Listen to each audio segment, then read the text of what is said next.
interpretation approach to all sites. The point is to be able to understand through all stakeholders what are the values and potentials, and how we can actually present those sites better. My personal approach, being a national tour guide and an archaeologist, is to criticize, not endlessly, but to criticize in order for ourselves to put some priorities and be able to prioritize after the critics and say first action to be taken second. Not to hypothesize, not to be on the never able to do anything approach.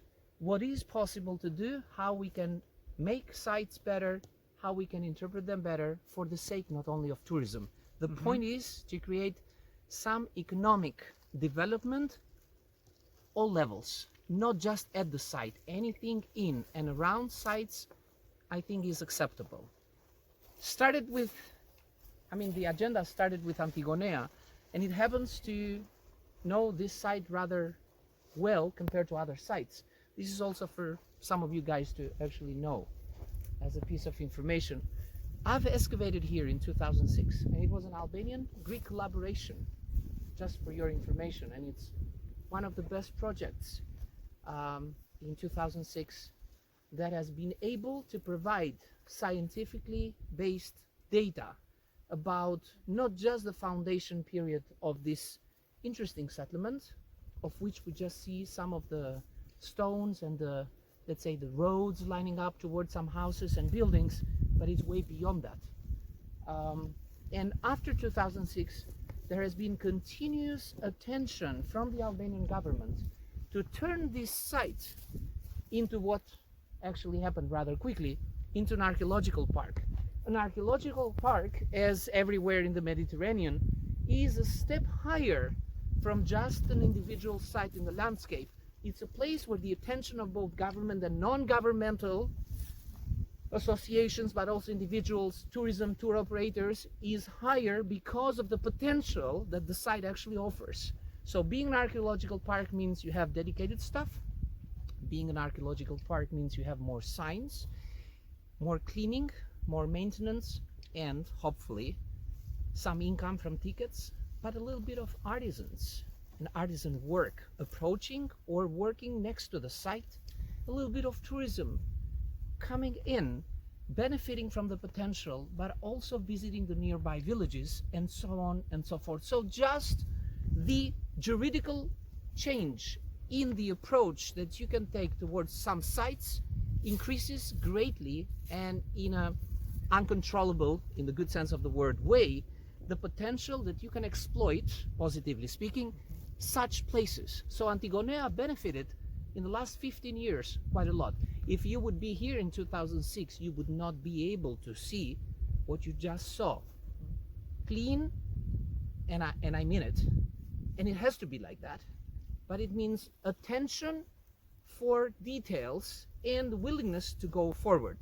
Just for your information, a few weeks' time there will be an Albanian-Italian project revisiting the site and trying to discover more in terms of archaeology, which is one of the extra points when it comes to interpretation. We cannot stop at one dig and say this is it, this is the story of the site. Not at all. I think that through continuous scientific work we add on the interpretation value of a given site, and Antigonea can benefit greatly from such projects. So with the new project, I had a question. 5 meters, they found the theater, excellent, nicely preserved in some of the seating, the rows, but there was a decision that had to be made. It was too deep to be able to uncover it all and preserve it for the future, to show it to visitors. So the difficult decision was taken to actually cover it again with soil.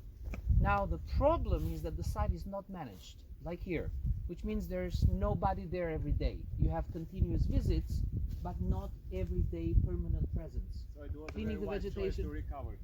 Well, not just recovering, the owner of the land. Now we go to ownership issues. No. Come on, we need to mention examples and cases we will see We also have those 2 new days. friends, by the way. Oh, hi. Okay. This is a paid-for tour, but you can join us. I'm just joking. You can join us. It's okay. This is an initiative. It's a cross-border actually project which is enhancing the ability of tour operators, but also other operators in the area that we're looking at, Gjirokastër, to interpret better and to make, let's say, an economic development of sites like this. So you're most welcome to tag along and listen, okay? But if you need transportation, that's paid for. All right? Yeah, Smart Timony. Smart Timony. You can Google it up and see what comes up, okay?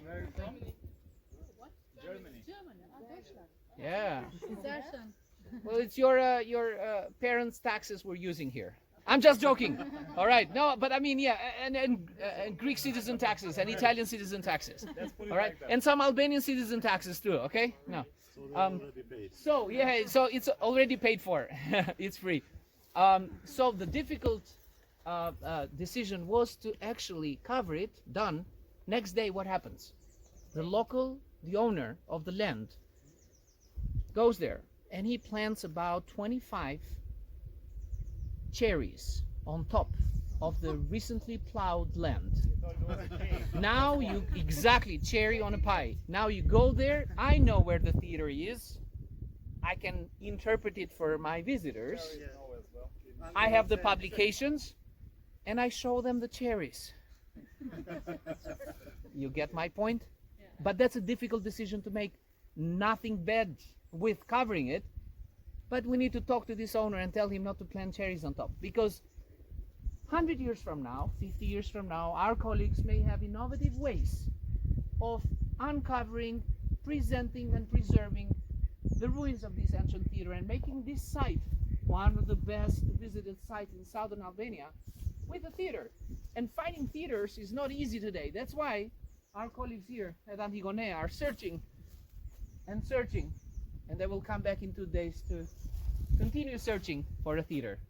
Let's hope they find it this year. Okay? Tell the truth also. They know where it is, but they want an excuse to come over and over again. So they want more money, right? No, that's not true. Come on. All right. Peristyle house. Looking from and judging from the columns, we're just discussing with everyone present how come and what happened to this city. How come it was built here, but also what happened, and we already touched upon the issue about 150 years of life. But you can tell just by looking around. I'm asking you to be three-dimensional in your way of looking around.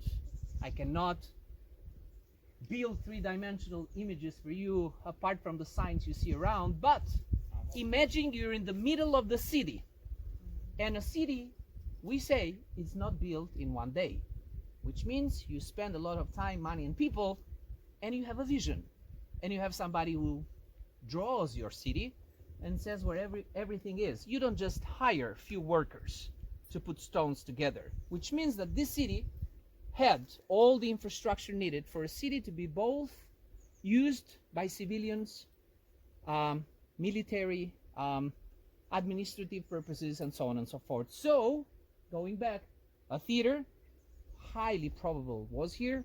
This was not meant to be a refuge site.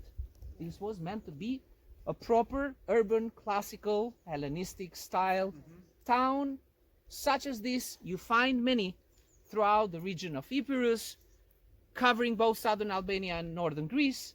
Very common, very easy to build, relatively speaking. Clear idea, the vision was rather good. Between the 4th and the 2nd century, this is what you find.